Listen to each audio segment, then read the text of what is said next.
Hub here as a guest speaker. The session will go for about 2 hours. We'll do some activities, and I'm sure you'll learn a lot from Tom. Yeah, if you guys want to move up, don't be shy.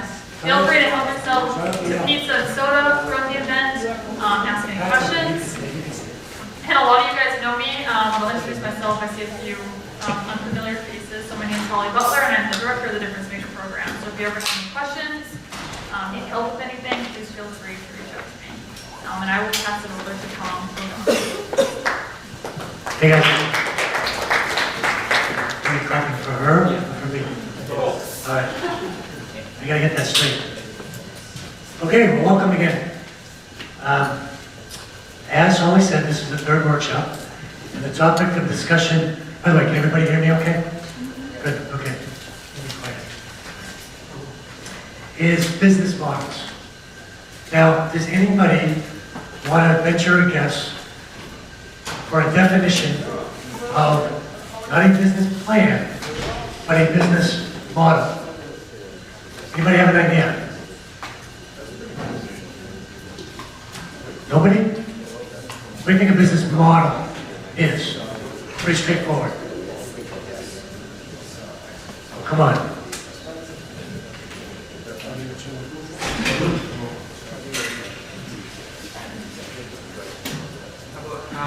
It's how you think you can make money. How you think you can make money? Part of it. Anybody else? All right, you guys. We're gonna make this interactive tonight. You guys are sitting up front. Huh?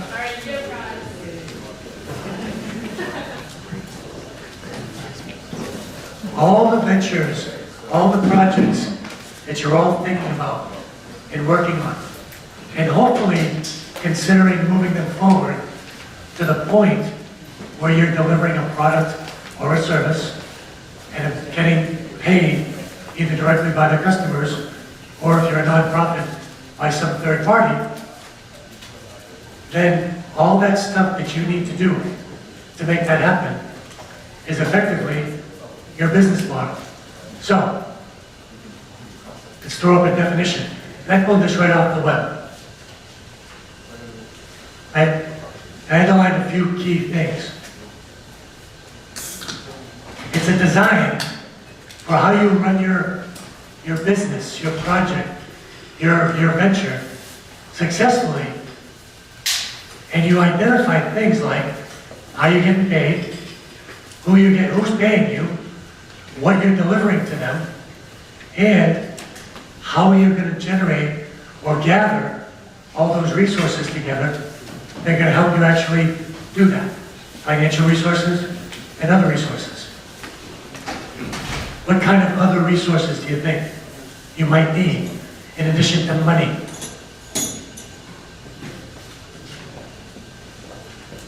Oh guys, you're killing me. What other stuff? People, absolutely. What else?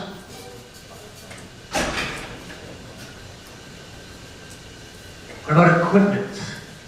What about facilities? What about partnerships? All that stuff. Materials to make your product. Materials, yeah, to make your stuff. So all those things that you need to pull together in some way in order to make it happen. Now here's the thing. Do you think there's any such thing as two identical business models out there? Hey, you're shaking your head no. At the very least, the people running the company are going to be different. So it's, all of the parties can't be exactly the same, otherwise it's the same. That's exactly the point. Even if you use the same materials, the same equipment, you have the same partnerships, the same amount of money, your business model is going to be a little different because your internal resources, your people, primarily, and how you structure are never identical.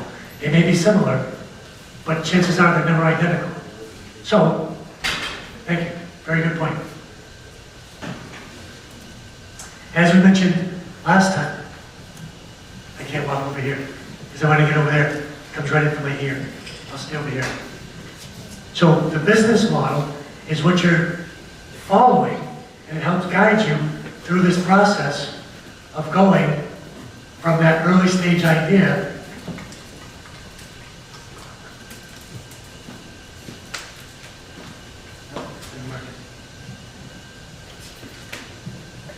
to eventually that impact on the other side in navigating all those challenges, all those risks that you have in doing that in terms of, does my product and technology work, right? Is the regulatory environment, the legal infrastructure supportive of what I'm doing? Can my team actually execute? And is my customer going to actually receive and accept what I'm doing?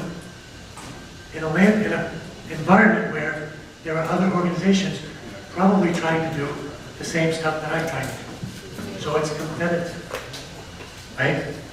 If I just put it out there, that's great. But if what I'm putting out there is not better, faster, cheaper, provides more value, what we talked about last time, then I'm going to be challenged. So my business model informs how I navigate that landscape. And as we talked about last time, it's about pulling together those three things: my product or technology, the market landscape and what I'm attacking, and then my team, my internal organization, and how I execute on that. So it's the what I have, why I'm doing it, and solving a problem in the market. That's where the business model comes in, and then how I'm executing overall. And ultimately, does my team have the right skills in the product area? Does my team have the right skills in the market area? So those fits exist. But then, the most important piece is what I'm doing going to meet a need in the market and get those customers to move, adopt, and embrace what I'm doing at the price point that I'm putting it out there, so that I'm eventually successful. And I compete aggressively against everyone else who's potentially doing similar stuff to what I'm doing.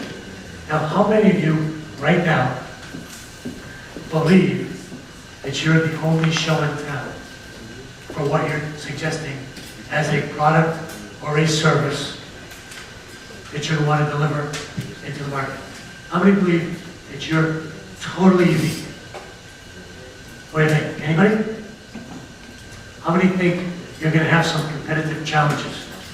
Or at least you're going to have to understand that competitive landscape so you know how to insert. How many? Yeah, pretty much everybody, right? Because there really isn't, yeah, you may be unique in certain ways, but chances are you're similar in other ways. So you really need to focus on how you differentiate yourself. So keep that in mind. And I'll just throw this up there very quickly, and these slides will be available. The types of questions, and here's a perspective that I suggest to folks. If you can convince an investor to give you money, convince them in your vision of what you're doing, convince them that your plan, your business model is compelling, and you have a pretty decent chance of being successful, then you probably have a nice narrative, a nice story, and you have the right pieces in place to move forward in an aggressive way. So these are the types of things to think about in the technology. Is it differentiated, right? Do you potentially have some intellectual property, some IP, right? How high or how easy is it for somebody else to come in and replicate exactly what you're doing? So we talk about that as being, is it a low barrier or a high barrier? In the market, do you have compelling value? Are you differentiated? Can you leverage and identify those partnerships that you need to move forward? And then in the team side, do you have the right teams, the right skills? all the capabilities to move forward and the organizational structure to actually allow you to do that. Now, in all of this, there are elements of the business model. So I wanted to throw this up there quickly because thinking about that perspective, how is an investor going to look at what I'm doing and what's it going to take to get them to throw money at me? Questions on any of that?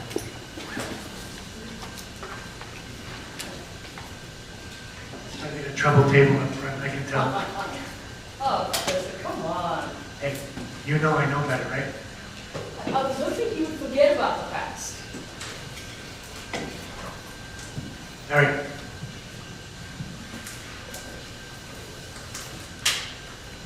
So now we're going to get into the meeting again. And I want to revisit this because this slide that I'm going to talk through right now is ultimately the essence of your business model. Because it talks about those things like, what am I doing? Who am I doing it for? What am I charging for it? And how am I structuring my organization to deliver that solution to the market? Here we go. Company. I'm delivering value to a customer segment, to the market, whether it's a product, a service, or both. If I do that in a compelling way, it's attractive to the customer, that's differentiated from my competition, other folks who are doing similar things, and I price it effectively, then what happens?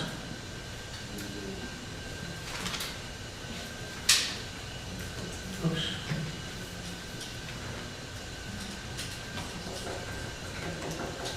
They're going to pay me. And they may be the customer, but if I'm a nonprofit, delivering services to a customer who can't pay, I'm going to get paid by who, potentially? Who's going to pay me? We talked about it last time. If my customer, I'm a nonprofit, my customer has no resources to pay me, who's going to pay me? Because I need to get paid. Donors. Who else, potentially? Grants from who? Government agencies, absolutely. Foundations. Potentially large companies, others. And the idea with that is, not only am I solving a problem for the person who has the problem, but doesn't have the money, I'm solving the problem for that donor, a problem defined as something that they care about, helping society, making things better, helping them drive their brand in a more aggressive way, so that they're viewed as helping society. So I have two customers, the guy who's got the pain point and the donor who I'm trying to make happy as well. So I gotta make sure the value goes to both sides. And ultimately, this business model says, as I do that, I can cover my costs and then some, and ultimately generate some profits. And if I do that sustainably, then I'm in business for a long time. And that's a good thing. Because you want to do this over the long haul, whether you're for-profit or non-profit. That's the essence of your business model. How you structure what you have in a way to deliver your product or service to the customer in a way that's compelling, and all the support around that so that they pay you in the way you want them to pay you. Give me some ideas of how somebody could pay me. Pay you. Give me some examples. Pay me up front, one time, right? Yeah, well, if they can license the technology from me, yeah, so I do nothing, I just give them my stuff and say, have at it. And when you sell something, you give me back something, right? A royalty for what you're doing. That's easy, but you may be leaving some money on the table. But that's okay, what else? Subscription, thank you.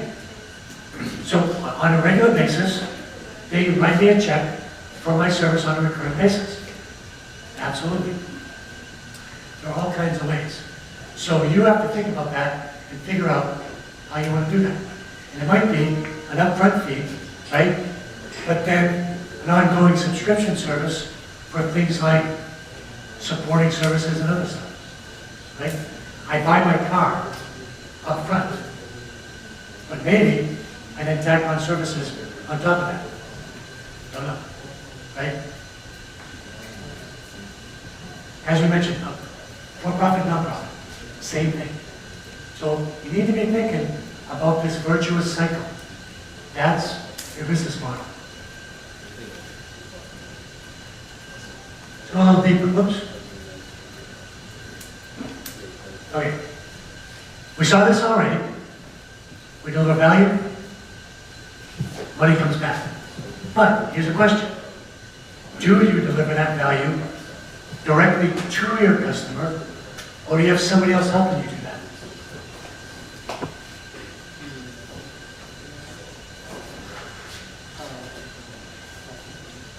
Gold Peak iced tea, right?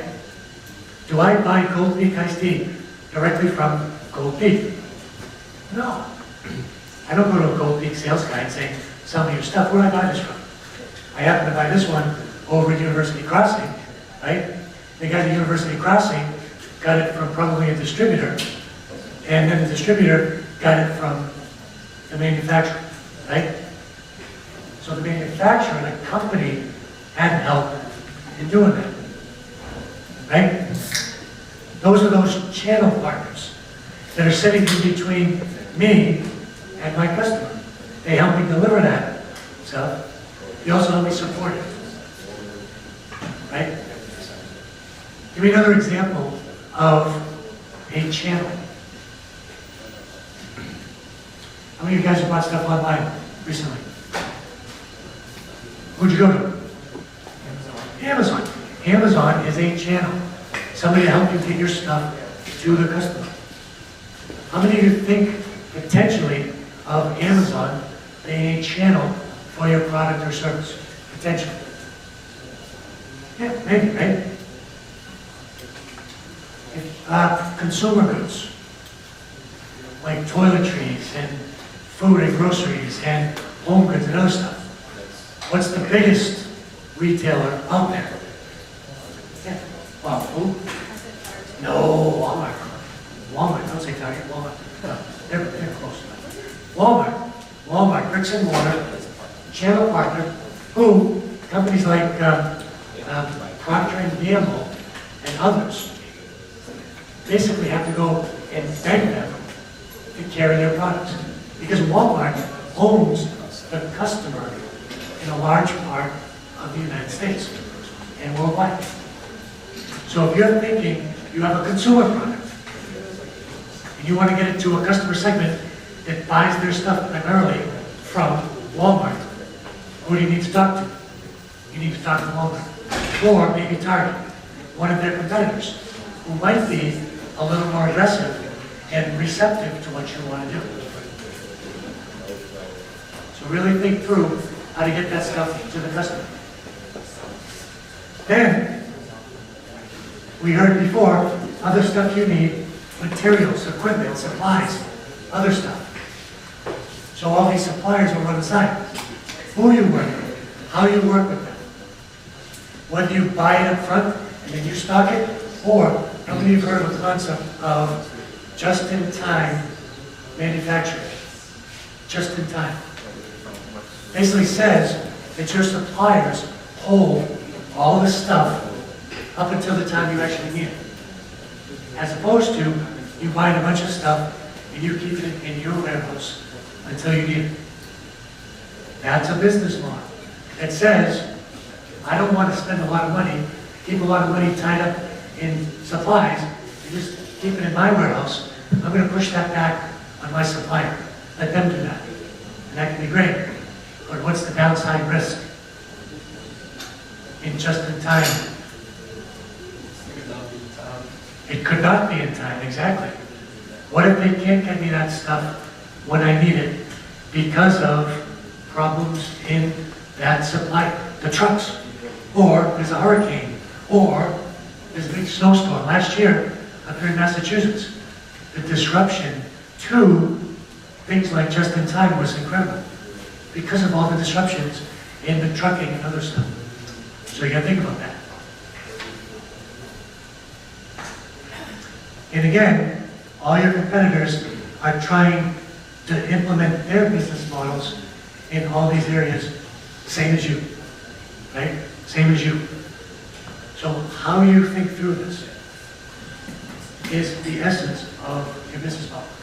What you're selling, who you're selling it to, how you're selling it, how you're delivering it, how you're supporting it, how you're working with your partners, how you're pricing it, and how you're wrapping that all around and structuring your company to do that in a way. That's your business model. Does that make sense? It's not your business plan, because the business plan is chapter and verse, all the details. Okay, this month we're going to do this month we're going to do this, we're going to boom, boom, boom, boom, boom, and it's 30, 50 pages of details that you have to put in front of folks like investors to convince them that your business model is credible and that it's sustainable over the long term. But your business model is the foundation of your business plan. Does that make sense? Now, something to think about very, very quickly is, oops, now you cheated. You saw the first three. Your business model has, because some business models work great in the United States, right? I take that exact same business model and I move it someplace else in the world. And we'll beat up on India, China, developing nations, and other areas. Do you think that business model is going to work exactly the same? Probably not. Why? Why? Why do you think there's all kinds of other stuff going on that your business model that you didn't build into your business model? So it's okay to have variations of your business model depending upon where you're operating in the world. So things like PESTEL, right? Political considerations, the P. Economic considerations. Social considerations, like my business model says that my sales team, right, is all women. And I want to implement that sales model, that business model, in a country where it's a little bit more challenging, like in the Middle East, where the men traditionally haven't been as receptive to dealing with women in a professional environment. I'm not saying it's right, I'm not saying it's wrong.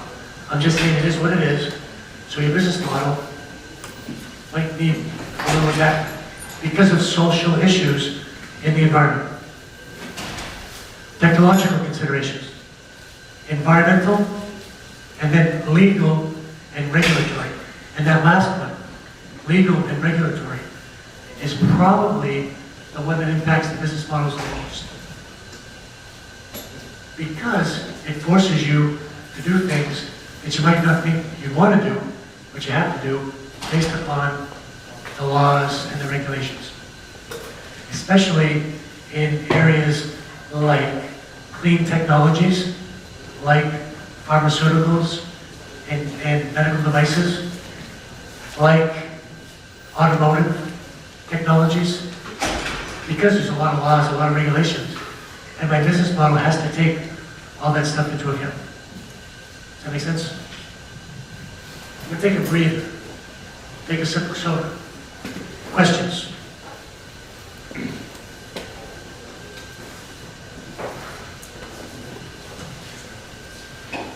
Well, you guys are easy.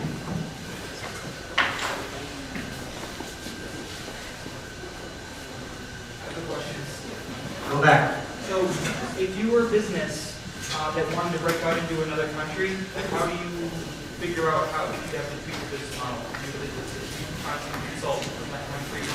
Right. Holly, we're not. Can you do me a favor? Yes. Can you keep a list of open questions? And I'm gonna table that for right now and say it nice and loud again. If you were a company trying to start your business in another country, what would you have to do to figure out how you would tweak your business model? Thank you.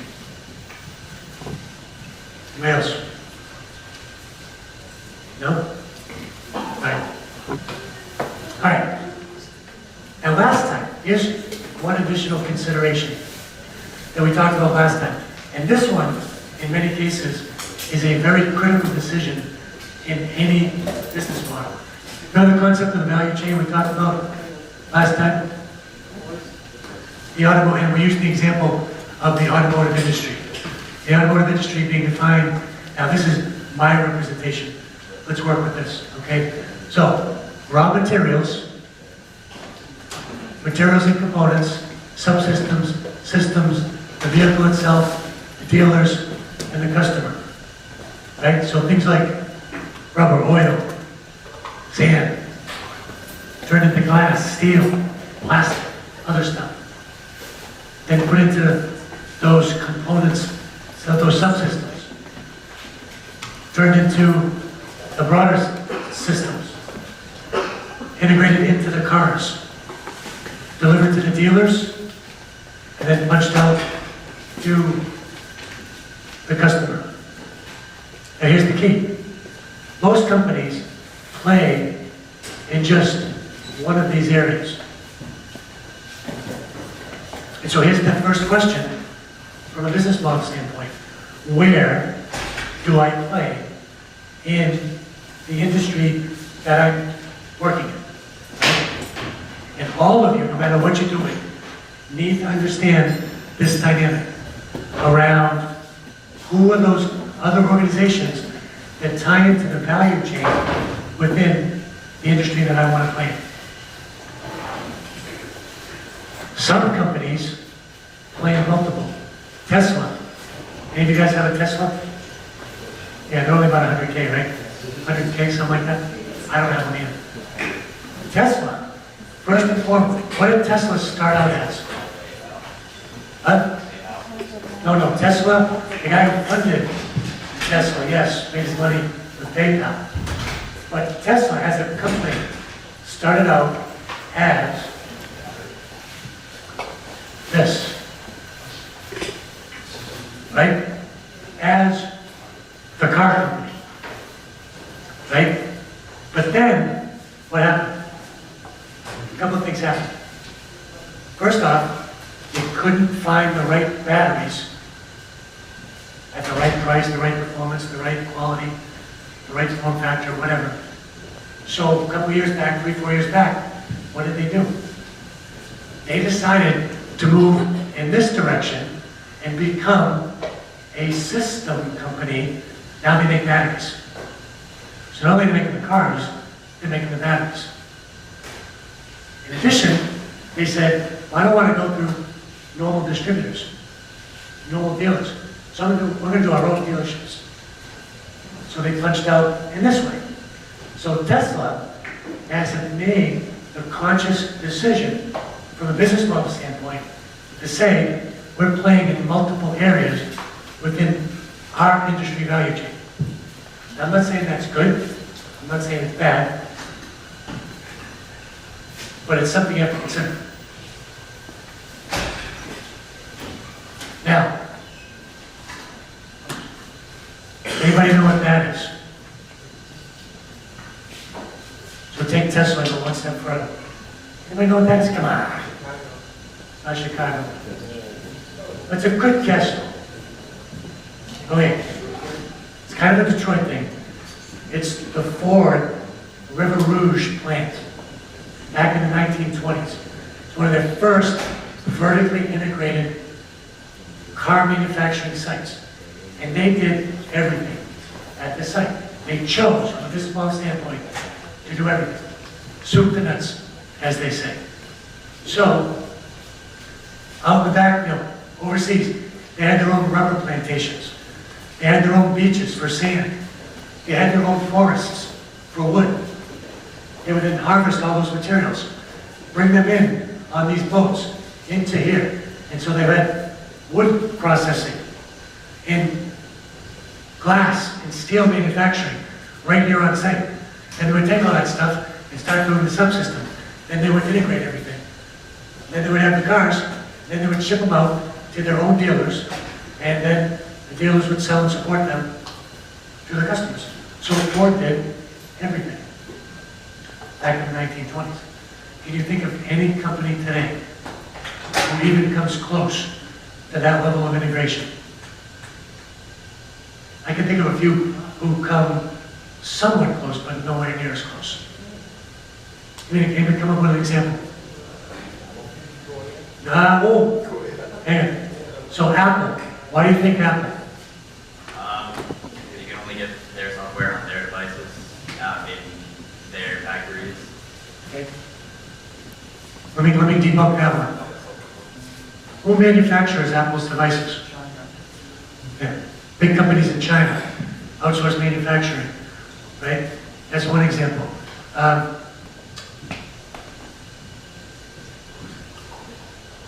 But the manufacturing, Apple is an engineering and a sales and marketing machine, primarily. Most of the other stuff, it's outsourced. Another example. I saw your hand over here, in the back. Rolex? Yeah, Do they do everything themselves? they have gold foundries in their factories, they fill up gold for their watches. They do? Yeah, Do they make their own springs? yeah. Do they refine their own metals? Yeah. All of them? Well, the gold we use in our watches is special kind of gold where it's Good. not soft. Do they sell them directly? I don't know. Actually, Good example. well, you can buy watches off the Lost.com, right? So, yeah. Companies that I think about up until the last probably 10 years are the vertically integrated energy companies, like ExxonMobil. Something like an ExxonMobil, where they had the drilling, right? And the oil fields, they had the drilling, they had the extraction, they had the transportation, they had the refining, they had the gas stations, and then they delivered stuff directly to the consumer.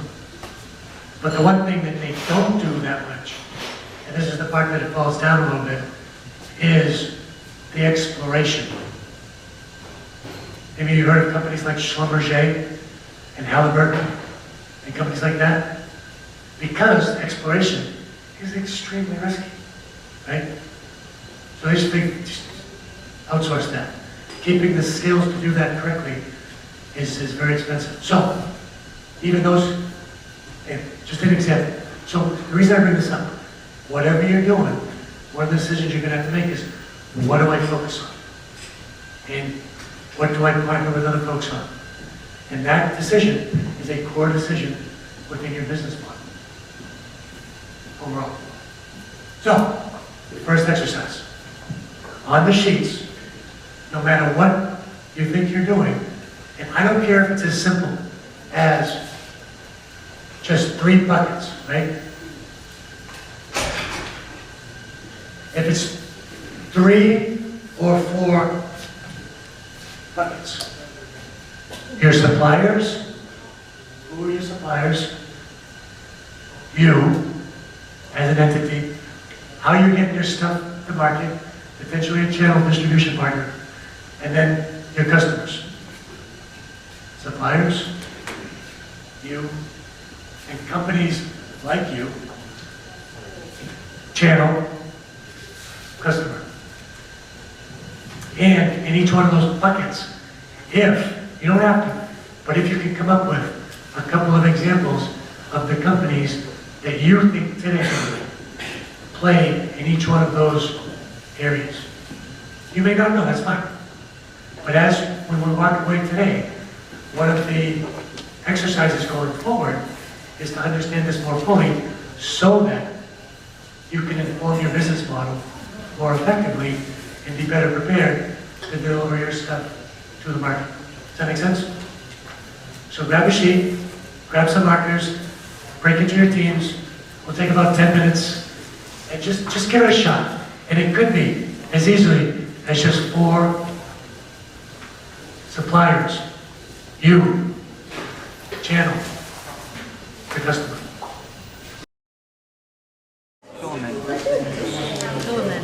Right, so the obvious part of the chain is us and the recipient, right?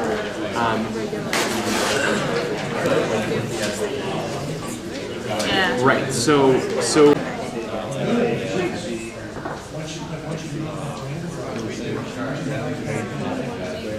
Yeah, I wanted to print them your way. Yeah, we can print them out your way. Yeah, make them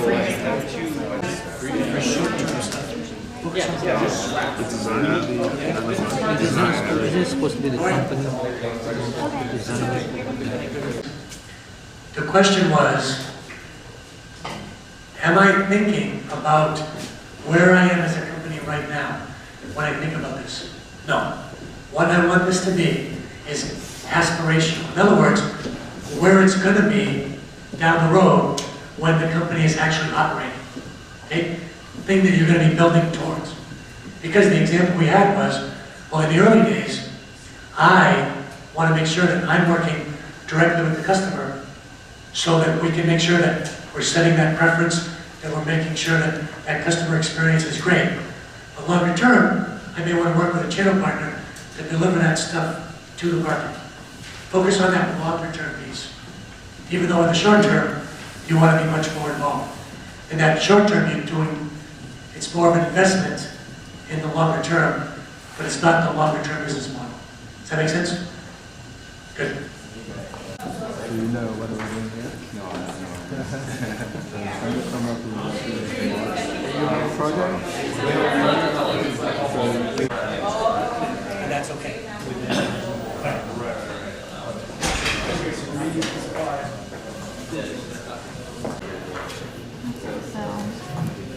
All right. Go and pull it in. Exercise. That makes sense?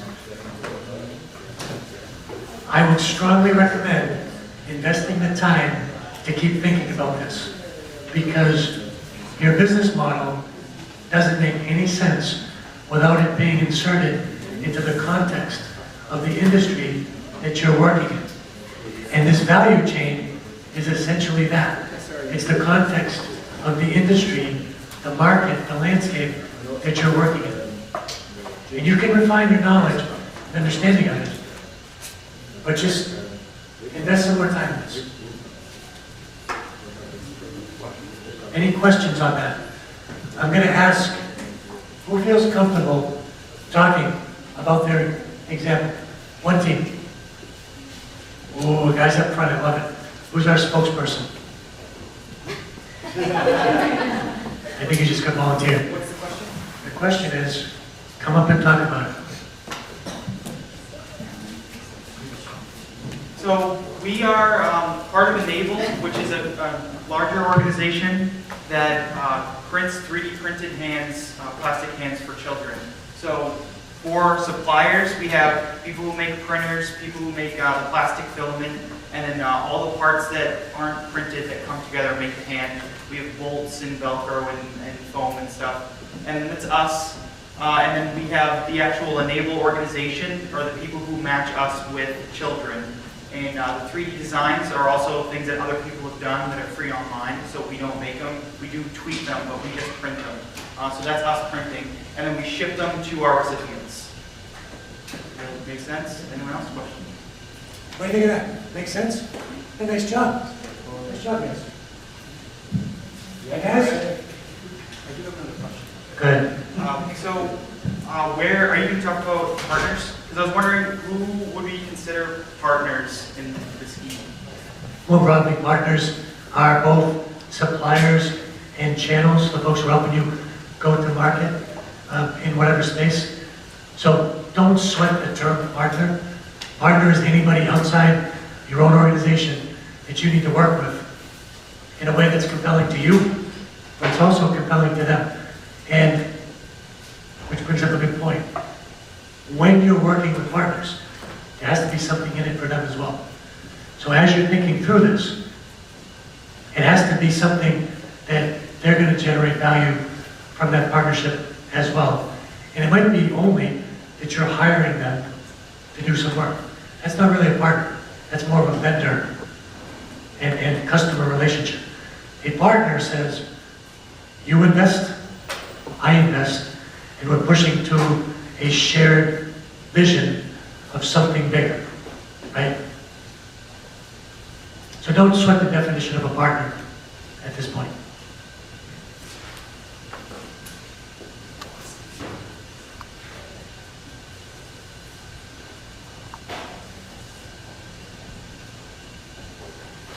So, I'll breeze through this. So the business model, as we talked about, touches on all of the elements that we've been talking about for the last hour. First off, what are you doing? Product, service, both. Who are you doing it for? Who has that problem that you're addressing? How are you delivering it to them? What are you charging for it? Who do you need to work with? Craig said the partners. Who do you need to work with to help you do that? How are you structuring all of that together? And ultimately, and we talked about the value chain, ultimately, how do you capture the optimum value for you within that value chain, based upon how you structure your business? And not squeezing everybody else out, but making sure that you're kept whole and you can keep doing what you're doing over the long haul. So, this tool, the Business Model Canvas, how many of you have seen this? Only about half. Great. I'm going to volunteer you. Can you hand those out, please? There are tools to help you think through your business model. This one's as good as any. I like it. It's not perfect. There's no such thing as perfect. Don't sweat the different boxes, but if you've been following what we talked about already, these 9 buckets, partners, activities, resources, value proposition, customer relationships, channels, customer segments, revenue streams, cost structure, is essentially what we've been talking about already. So, the company, you, right, essentially consists of resources, people, equipment, money, knowledge. And all that stuff is structured in a certain way to make things happen. So your company is the resources and how it's structured. Your customers, right, are all those segments that make up your customer. We talked about it last time. There's probably not just one size fits all that represents the customer that you're solving the problem for. Probably different segments, differences in that broader market that you may need to adjust your solution for to make it really fit. That's okay. And then, what's the value that you're delivering? That product, that service, maybe both. And there might be multiple value propositions and value statements, depending upon how many different customer segments there are. It's up to you. It depends. If you do that correctly, and you differentiate yourself, and you kick the butts of all your competitors, or at least enough of the butts of your competitors, then you're going to get paid. And hopefully paid in a way that you're profitable long term. Right? But the question is, do you go direct or through a channel, a distributor, a retailer, or do you go direct? But whether you go direct or whether you go through a retailer, your company, still owns your brand. It owns the perception of who you are in the market. You own that customer relationship, which is defined as the brand. So, let's go back. Right here says, what's that marketing that I'm going to be doing? What's that outreach? that I'm going to be doing. Whether or not I deliver through my people or through somebody else. But how do I make sure that my customer, whoever they are, wants my stuff more than my competition? You own that. And it defines how you get your customer, first time, how you keep your customer, get them to keep coming back for more, and how you grow your customer, make them buy more and more different stuff from you, potentially. And key partners, a lot of cases are those suppliers. But ultimately, it's how you define that value and where is that value proposition located on the business model canvas. Smack dab in the middle, right? Why? As we said last time, if that value proposition is not there, everything else falls apart. All those other pieces make no sense because they're not built upon a compelling value proposition that's at the core of your business model. It says why the customer's going to come to you and adopt and use what you are selling. Right? So, very quickly, and this stuff's online, right? So, customer segments. For whom and to whom. And the biggest thing here, be specific on those segments. Make sure you identify it. It's not just one, it's not just one big customer segment, but there are variations. Make sure you know it. Value propositions. One value proposition for each segment. And make sure that it's clear and crisp and differentiates you from your competition. We talked about this last time. Vitamin or a painkiller. It's better to be a painkiller. Addressing an acute pain point versus, I'm just making life better. It's up to you. Am I going direct or through a channel partner? And if I do go through a channel partner distribution, what am I going to allow them to do? Just put my stuff out there? Or are they also going to do support? And here's an interesting thing. Anytime I insert a channel partner in the equation, what's a big negative to that? And maybe more cost effective. What's a big negative for an early stage company? Nice and loud. No, less control. Never no control, but potentially a lot less control. Good point. What other one?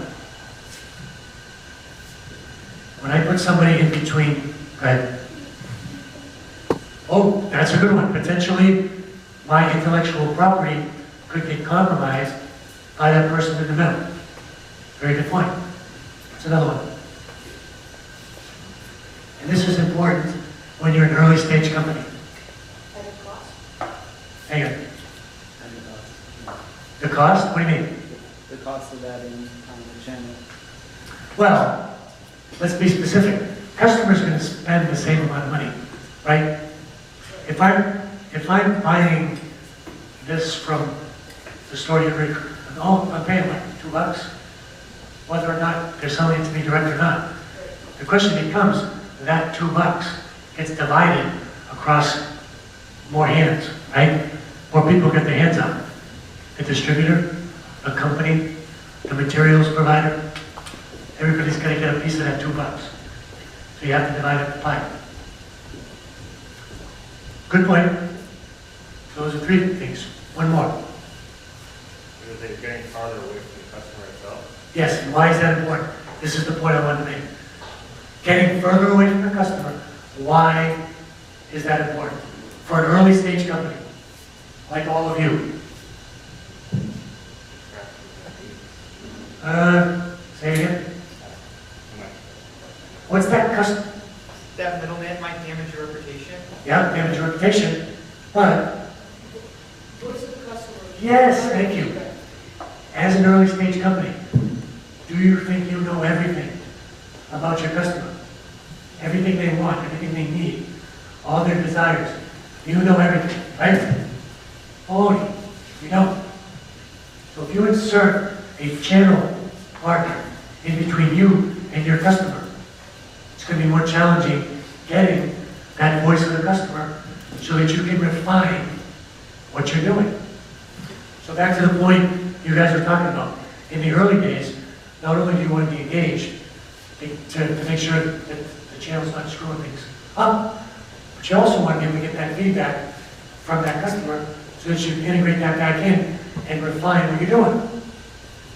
Because chances are they know better what they want than you do. Chances are you're not the next Steve Jobs who can tell the customer what they want. Right? Let's be real. How many of you are Steve Jobs is? I know Craig is. Pretty arrogant, this guy. Too much information. All right, moving right along. But keep that in mind when it comes to channel partners. Whether or not you go direct or indirect, you still own that customer relationship. That brand identity. That how you get customers, bring them to you, how you keep them on board, how you grow them. So, things like how you're going to market, how you're going to get your message out there. Go to trade shows, put your stuff in newspapers, trade rags. So how many of you are doing, so you guys think, medical devices? How do you think you're going to get the word out to your customer that your stuff is great? How do you think? Through different customers? And how are you going to get the word out? Directly to the customer? You're going to go knocking on doors and say, listen to our stuff? Before you knock on doors, there are other ways to kind of fertilize the soil before you start planting the seeds, right? And so this setting the preference is kind of like the getting the soil ready. Attending trade shows, talking to thought leaders within the markets that you're working in, convincing them that your stuff is great. Maybe there's a blogger who everybody in your industry listens to, right? Everybody. He or she knows everything about everything in that industry, and everybody follows it. So, if I was in that industry, what do you think I'd want to do? Contact them, figure out time to work with them, and then convince them that my stuff is fantastic. And if I can do that, what are they going to do? They're going to tell everybody that my stuff is great. That's fantastic. That's enormous. So as opposed to having to go out and convince thousands and thousands, if I convince one person or two people who have that influence in the market, damn, that's awesome. Now, I'm not saying that's easy, but it's one way, and it's a good way, right? Think about that. Revenue streams, we already talked about that. Upfront, subscription, how you price, what's the price point, all that stuff. How they pay you, credit card, invoice. If you invoice, do you give 30 days net, 60-day net, 120-day net? Don't do that. Which basically means how much you basically send them credit. It's bad. Take a credit card if you can. Give them the money right up front. Those key resources that you have internally, people, equipment, money, know-how, intellectual property, and how you then structure that via the key activities, right? Those internal processes around design, research and development, sales and marketing, partnering effectively, training your people, all those key activities, including partnering with your suppliers and distribution channels in a way that's compelling. Oops. Cost structures is exactly what it says. What's all that stuff cost? Right? And the big thing that we talk about a lot is fixed cost or variable cost. Anybody know the difference? Don't raise your hand. You know the difference. Fixed cost. What do you think of fixed cost? Stay the same. Yeah, no matter what, you sell one thing or 100 things. Give me an example of fixed cost. Rent. Yeah, rent on the buildings. What else? One more. Huh? Can't understand. Machinery. Oh, machinery. Missionary.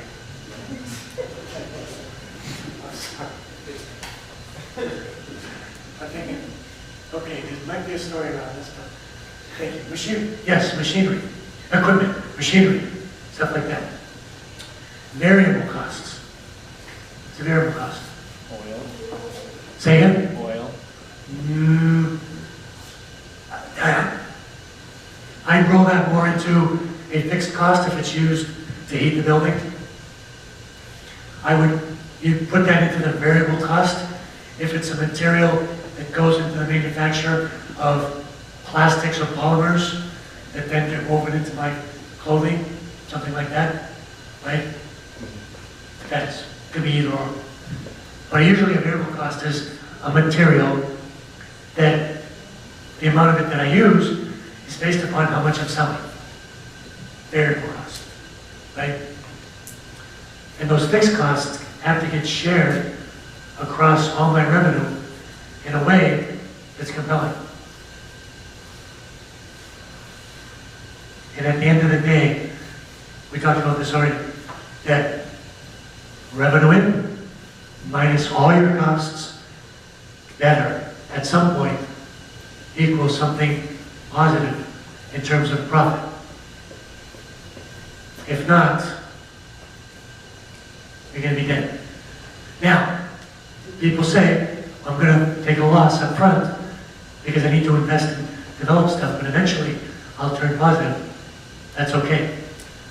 But don't ever tell me the story of, I know that I'm losing $1 on each unit that I sell. But don't worry, I'll make it up in volume. That make sense?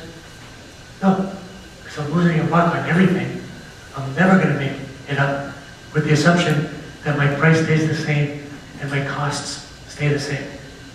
But there's an assumption there that as I get better, as I sell more stuff, I become more efficient in making it and delivering it, so my costs to doing that go down. And maybe I can raise my prices a little bit. So if I do that, my prices go up, my costs go down, and that nice chunk in the middle, my margin gets bigger, and I make more money. My profit margin. Know your numbers. Know your margins. If you don't, you're in trouble. And at the end of the day, you pull it all together, put these pieces together, and that is the essence of your business model. Now, here's the fundamental concept on this. You guys don't know everything you need to know today on each one of these buckets. But at some point, you better know enough that you can talk through this in a way that's compelling, and each one of these pieces then feeds into your, I like to use the word, your story, your narrative. That thing that says who you are, what you're doing overall. Now, you're not going to put this in front of an investor or a customer and say, hey, here's my business model canvas. Make sense? And they're going to go, yeah, it makes a ton of sense. This is a tool for you to put all these pieces together. and then extract the essential meaning from it. And then put that into your presentations, into your business plans, into your 1 or 2 page abstracts, and those other things that you're going to use to convince customers, to convince investors, to convince early employees, to convince partners that what you're doing is compelling. Don't ever just take this and walk into a meeting and say, are we good?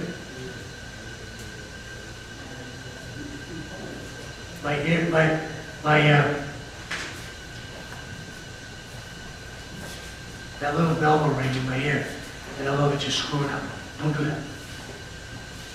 But, here's the point I want to make.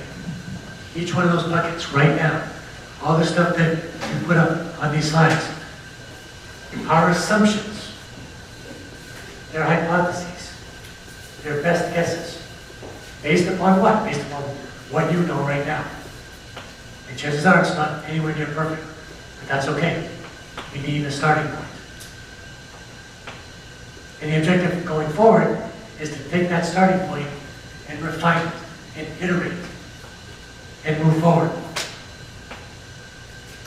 And ultimately, go from something that says, I get a bunch of guesses, a bunch of hypotheses in each one of these buckets around, okay, who do I need to work with from a materials company?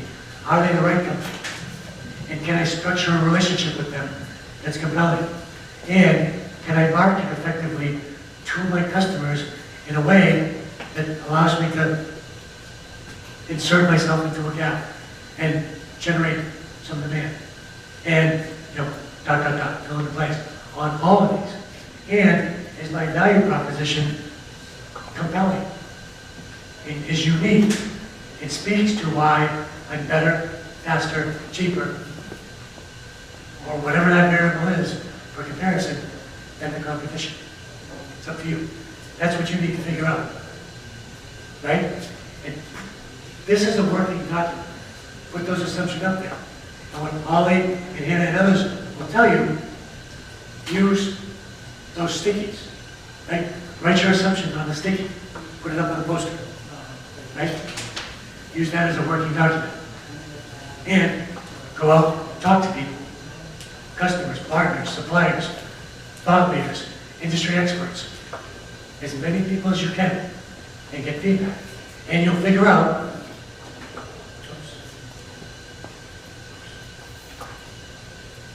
so, some of them are wrong, but some of them are right. And you keep doing that.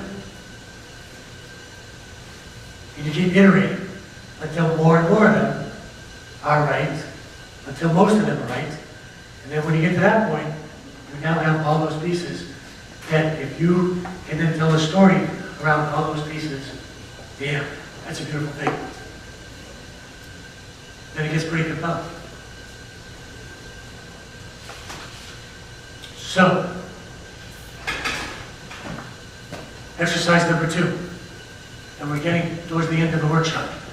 Before we get into this, any questions on any of these pieces? These are just building blocks that help you think through the pieces that ultimately go into your story, your narrative. Does anything totally not make sense?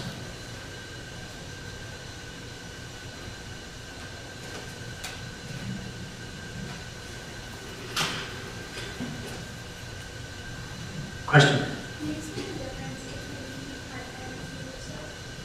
The difference between a key partner and a key resource. A key partner is external. A key resource is internal. But a key resource might be an innate ability within my company to partner more effectively. I used to work at a company called Cisco Systems, computer networking company. One of our key resources and key assets was a methodology around how to work with partners pretty effectively. that's an internal resource. But the partners, they're external. Does that make sense? Now, at the end of the day, you don't have to get religious about this, right? If you're kind of crossing the boundary a little bit, as long as you understand the pieces and how they fit together more broadly. Other questions? Come on, I couldn't describe it that well.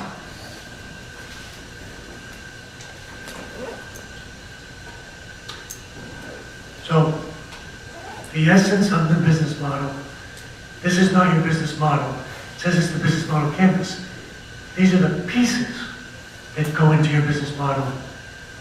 And you might be able to show this to some people, but you definitely, if any of you show this in your difference maker pitches,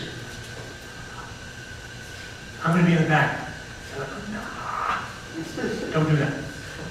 Don't do that. All right? Why not? Because not everybody understands this format. B, it tends to be too, covers potentially too much, because you need to refine your narrative sometimes, depending upon who you're talking to, and you may leave some of the stuff off. Okay? So be careful. All right.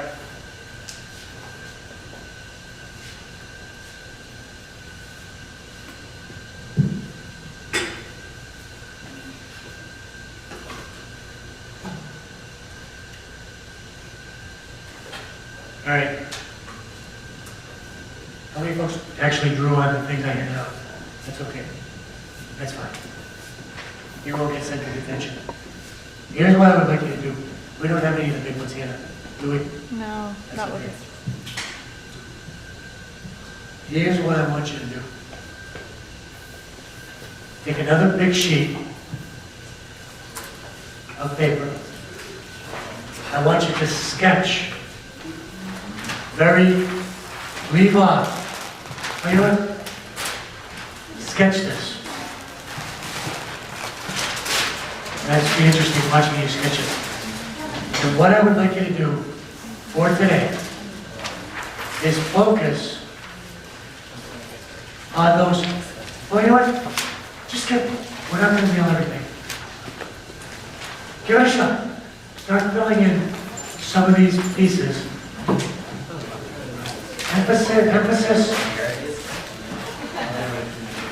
on the value proposition and the customer segments. Did you just do that? Very good. Right. Yeah, shipping and materials. We don't have to pay people.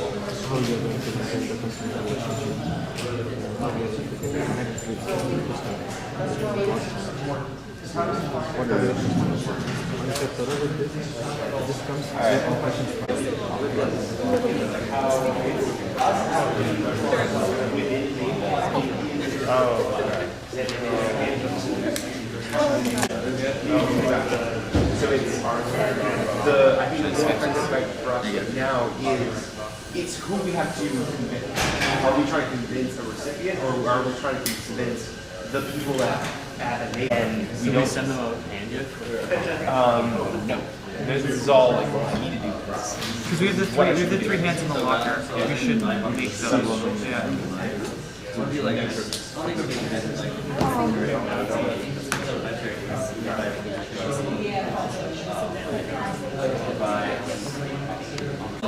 Yeah, like for the way they explain it to us from our thing, like is that we're not listening, covering or whatever it is, like stuff that we don't listen, little technical stuff. This to be the receiving the code.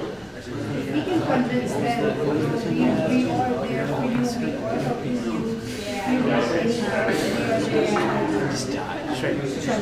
you convince.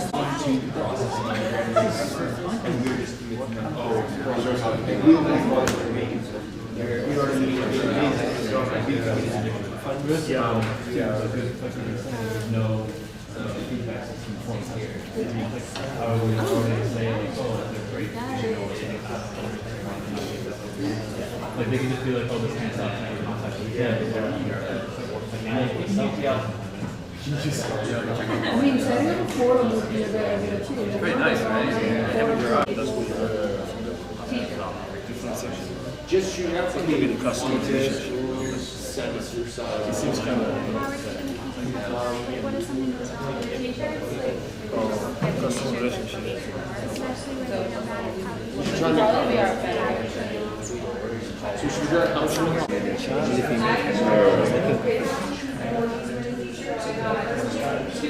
should we do Key partners. Organizations in Boston. Conduct your workshop. This training activity.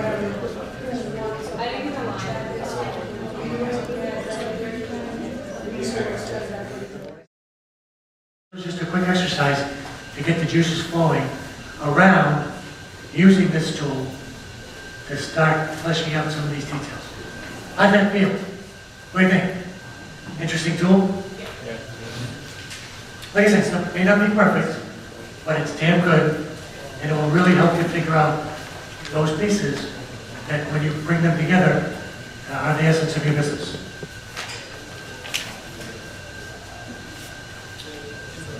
Any last questions? That's all I had for tonight. Ollie wanted to take some time to talk about a few other things. This is my last hurrah with you guys for workshops. So, but I'm always available. I have cards up here. I'd like to invite all of you to come down to the Innovation Hub at 110 Canal Street and come hang out with some early stage startups. We're doing some pretty cool stuff. And we have plenty of seats for you to come down and even do some work. And by virtue of being part of this community of students who are aggressive, engaged, have good ideas, are working through all this stuff, guys like me and folks like Holly, we love working with you. And we'll do what we can. And we'll help you identify resources, give you advice, help you work through challenges, and tie into that broader community of folks who can help you, investors, partners, thought leaders in the industry, and others. Because we spent years and years and years developing a lot of those relationships. But, here's a big but, we're not going to open up those relationships if we think you're going to make us look like idiots. Don't laugh. Don't laugh. Okay? Very important. If you ask me, or if you ask Holly, or Professor Tello, or anybody else to connect you with outside resources, you've got to have your story straight. And we're going to ask you questions so that we feel comfortable that you're at a good spot. Now that being said, we know that there's a lot of unanswered questions. So we're not asking you to have everything answered. We are going to make sure that you approach it professionally, you have good questions, and you're not going to waste those people's time. Okay? Okay. Thank you so much for listening. I appreciate it. And again, cards up front. Come down. I'm going to ask Holly for all the names only, so that when you guys reach out to me, I recognize, and please take advantage of all the resources on campus and beyond campus. Thank you.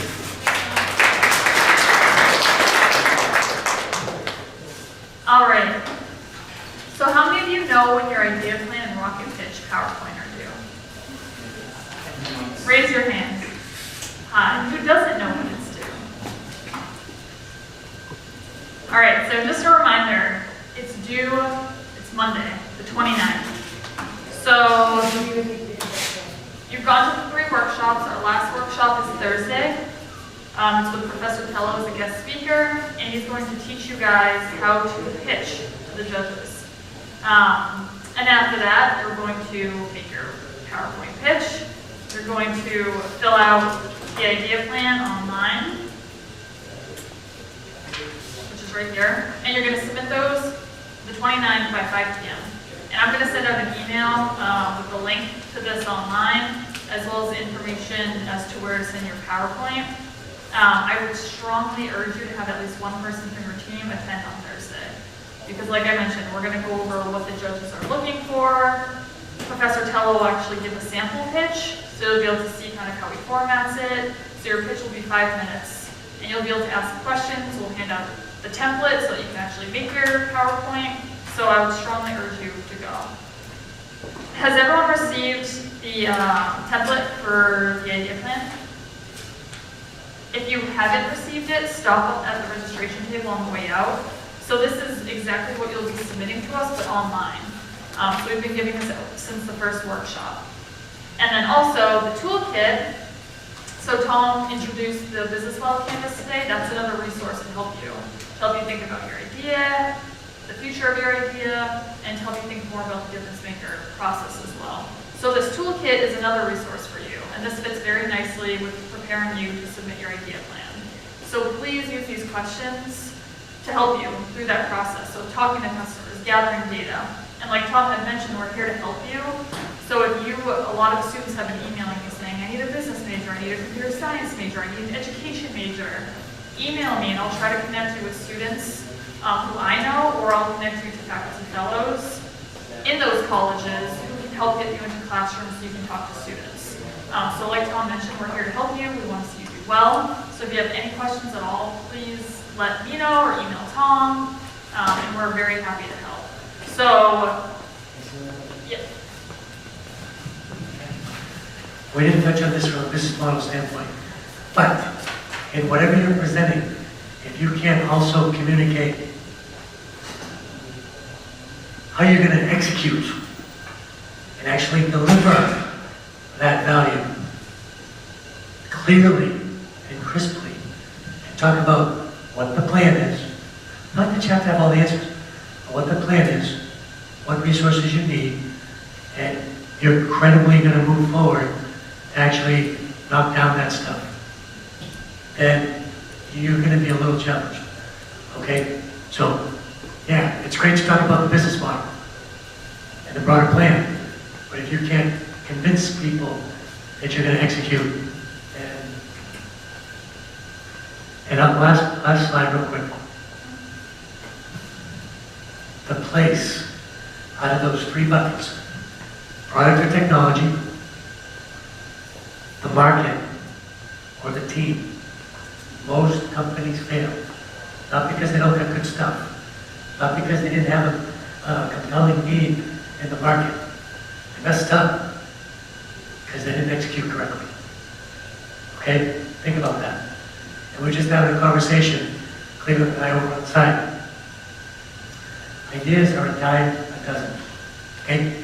And chances are, there are other people out there right now thinking very similar stuff to what you're thinking. Maybe not exact, but probably pretty similar. So what? Beat them to the market. Execute the hell out of it. Okay? Those are the companies that win. Okay? That's where the execution comes in. Go get it. All right, that's all. I still have a couple of answers. So does anyone have any questions about the idea plan? So a lot of what Tom just mentioned are actually questions on the idea plan template. So resources, teams, how are you going to sustain your business? And like I mentioned on Thursday, we're going to go over all of the next steps. So once again, we're going to review when things are due, the process of scoring your idea plans and all of that. So are there any questions right now about anything we went over today, about the idea plan? The PowerPoint presentation due the same day? Yes.